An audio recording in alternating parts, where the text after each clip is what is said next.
So ito mga papsi, no, ngayon ay mayroon tayong ginawang tinapay, no. Ang nagawa natin ngayon ay ito lang yung choco balls natin, no. So ayan, luto na.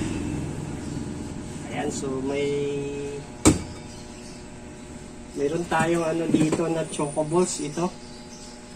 Ayan, ito yung nagawa natin ngayon mga papsi, no. Ang nagawa natin ngayon nito ay 14 pieces mga papsi, no? Welcome back to my YouTube channel, Richard Vlogs TV.